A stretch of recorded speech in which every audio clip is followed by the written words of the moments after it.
Recover Hair Transplant Center.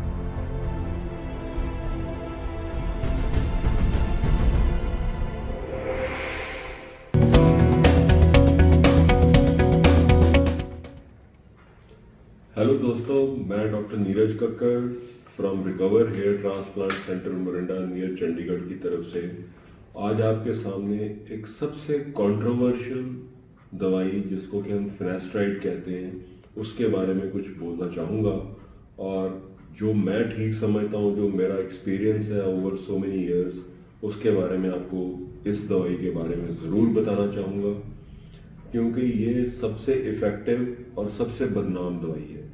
तो इसके बारे में मैं ज़रूर ये टॉपिक लेना चाहूँगा, क्योंकि इतना कंट्रोवर्शियल टॉपिक है, इतना ज़्यादा कि जितना ज़्यादा कह लो उतना ही कम है।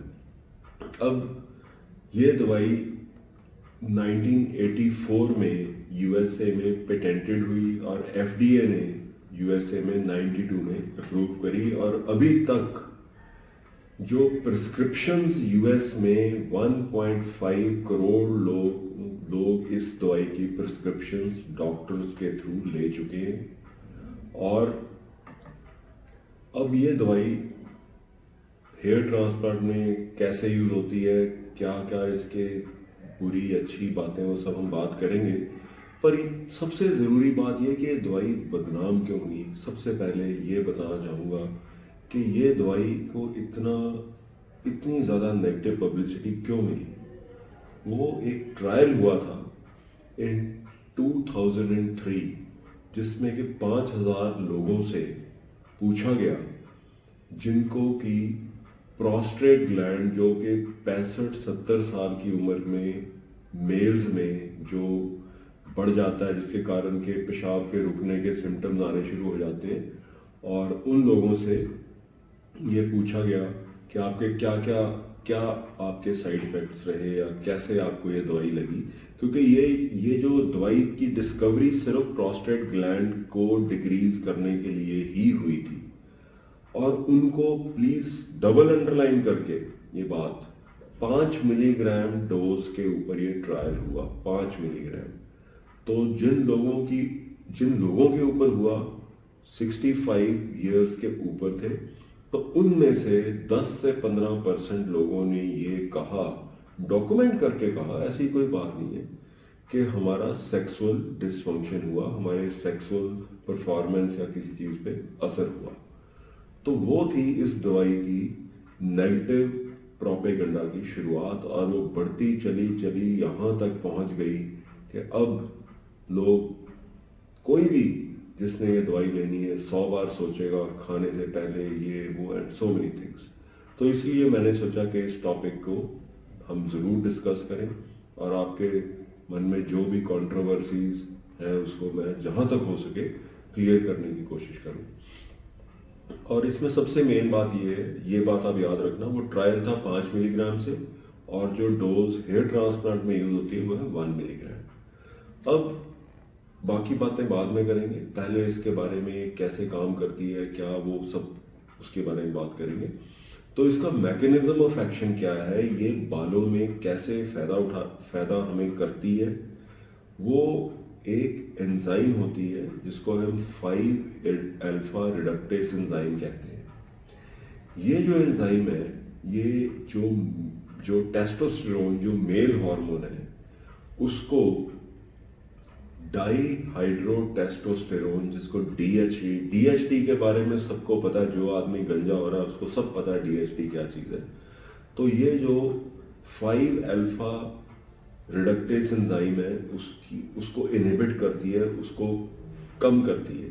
तो उसके कारण ये डीएचटी को कम करती है, और डीएचटी को कम करने के कारण ये बालों को झड़ने से रोकती है, क्योंकि डीएचटी हार्मोन जो जड़ों में खून की सप्लाई है उसको कम करता है, और उससे झड़ने लग जाते हैं बाल।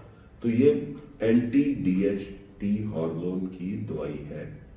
और कुछ लोग सोचते हैं कि 1 मिलीग्राम से ज़्यादा लेंगे तो ज़्यादा फायदा होगा, ऐसी कोई बात नहीं है दोस्तों। 1 milligram is more than enough and good enough. अब नेक्स्ट बात हम करेंगे फिनेस्ट्राइड वर्सेस ड्यूटेस्ट्राइड। ड्यूटेस्ट्राइड जो है वो एक ऐसी दवाई है विच यू कैन से जो एक फिनेस्ट्राइड की हायर फॉर्म है। तो ये 5 अल्फा रिडक्टेस एंजाइम जो है इसकी 3 आइसो एंजाइम्स हैं। अब फर्क बहुत छोटा सा है, आप समझ सकते हैं कि 5 अल्फा रिडक्टेस एंजाइम को हमने कम करना है तो इसकी 3 आइसो एंजाइम्स हैं। तो ड्यूटेस्ट्राइड तीनों की तीनों ब्लॉक करती है और फिनेस्ट्राइड उनमें से 2 करती है। तो इसका मतलब क्या हुआ कि ड्यूटेस्ट्राइड ज्यादा पोटेंट है, 15% ज्यादा पोटेंट है फिनेस्ट्राइड से, और 15% ही ज्यादा साइड इफेक्ट्स भी हैं। जो भी हैं वो एक अलग बात है, उसकी बात बाद में करेंगे। और dutasteride is definitely costlier also.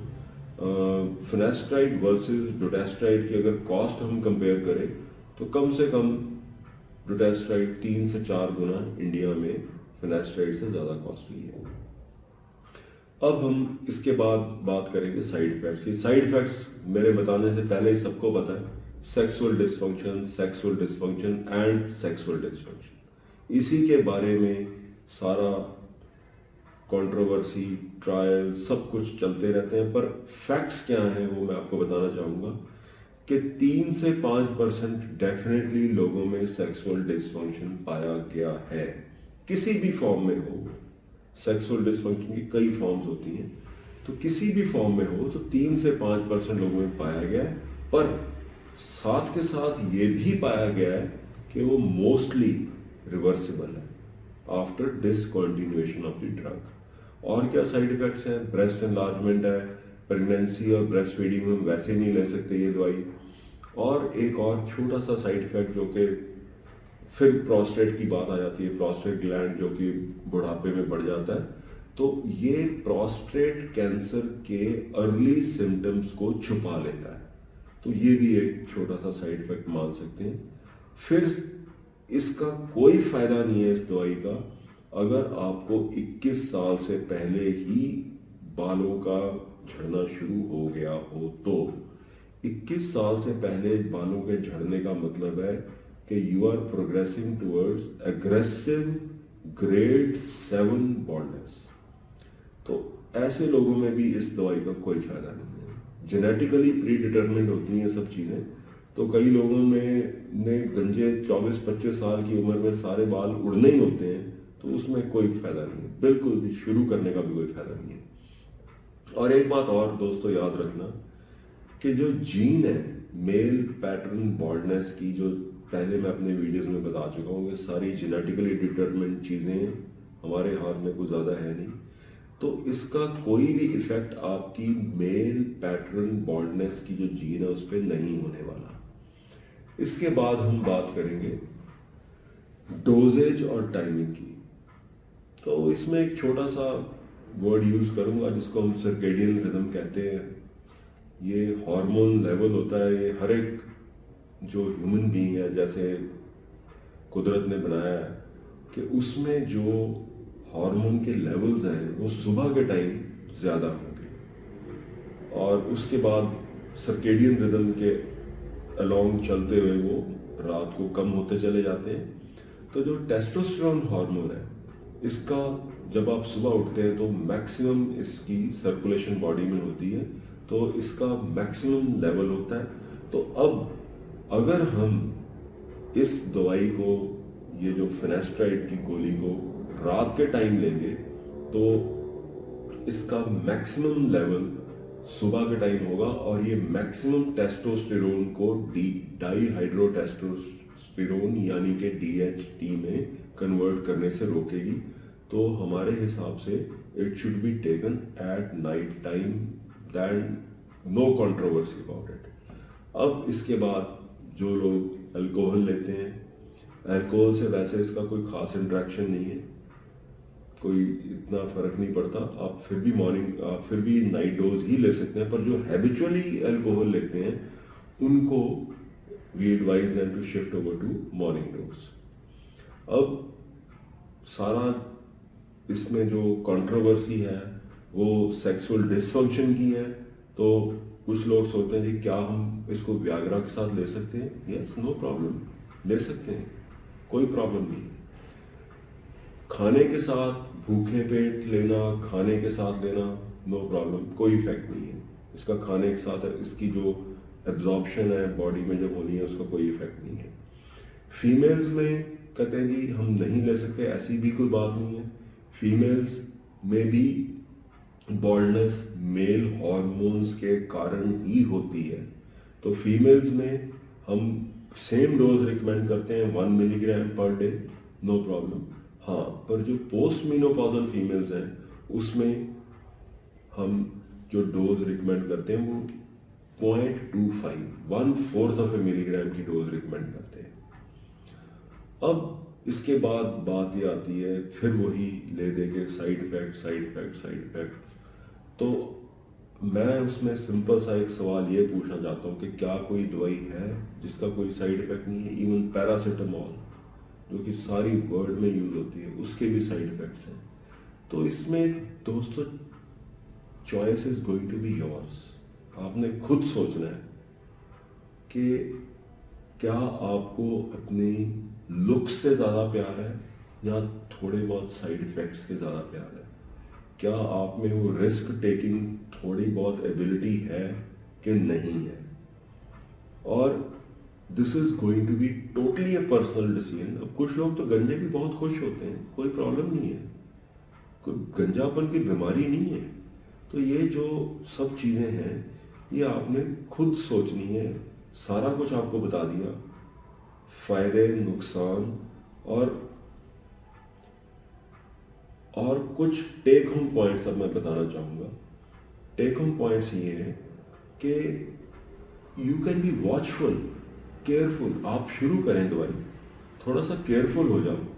और ये जो सेक्सुअल डिसफंक्शन की कहानी है, दिस इज मोस्टली 90% साइकोलॉजिकल, और इसमें कोई ज़्यादा टेंशन लेने की ज़रूरत नहीं। पर फिर भी अगर ऐसी चीज़ कोई आएगी या आप 3 से 5% लोगों में आ गए तो आपको 1 से 2 महीने में पता लग जाएगा, उसके बाद बंद कर देना, नो प्रॉब्लम। और फिर इसमें एक और प्रोबेबिलिटी आप कर सकते हैं, माइक्रो डोजिंग। दवाई कम कर दो, 0.5 ले लो। पिल स्प्लिटर्स मिलते हैं जिससे आप दवाई को 2/3, 1/3, 1/4 वो ट्राई करके देख लो, ऑल्टरनेट डे पे लेके देख लो, ठीक है। और एक और बात, ये जो मेडिसिन है ये पीछे वाला जो एरिया जिसको हम क्राउन कहते हैं वहां पर इट एक्ट्स बेटर। वाई? क्योंकि जो DHT हार्मोन्स के लेवल हैं वो पीछे वाले बालों में कम होते हैं, तो वहां पर इसका असर ज्यादा होता है। तो क्राउन वालों के लिए तो ये एक तरह से आप जिनकी क्राउन की पीछे वाले गंज पड़ रही है तो इट्स क्वाइट गुड। और कुछ और बातें कि इसका जो एक्शन है वो 2 से 3 महीने के बाद शुरू होगा। ये बात आप प्लीज डबल अंडरलाइन कर लो। मैक्सिमम एक्शन होगा 1 साल पे, पूरा फुल एक्शन। अब बहुत लोग पूछते हैं कि आप बोलते बहुत हो, क्या अगर आप क्या ये दवाई लोगे?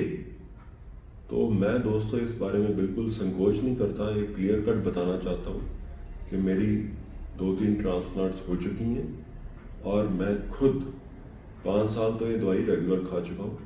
और मैं फॉर ए मेंटेनेंस डोज, क्योंकि अब मेरा डोनर एरिया कोई ज़्यादा रह नहीं गया, फॉर अ मेंटेनेंस डोज मैं 1 मिलीग्राम ऑन ऑल्टरनेट डे अभी तक ले रहा हूँ without any side effects. So with this I and this video. I hope you have enjoyed it and ultimately the choice is going to be yours. ये बहुत personal सा decision है। मैं कोई ना फिनेस्ट्राइड का कोई बहुत इनकरेज कर रहा हूँ आपको और ना ही डिस्करेज कर रहा हूँ, सिर्फ फैक्ट्स बता रहा हूँ ताकि आपको प्लस पॉजिटिव्स और नेगेटिव्स दोनों पता हो और आप अपनी चॉइस खुद कर सकें। All the best. This is doctor Neeraj Kakkar from recover hair transplant centre, Morinda, near Chandigarh. Have a good day.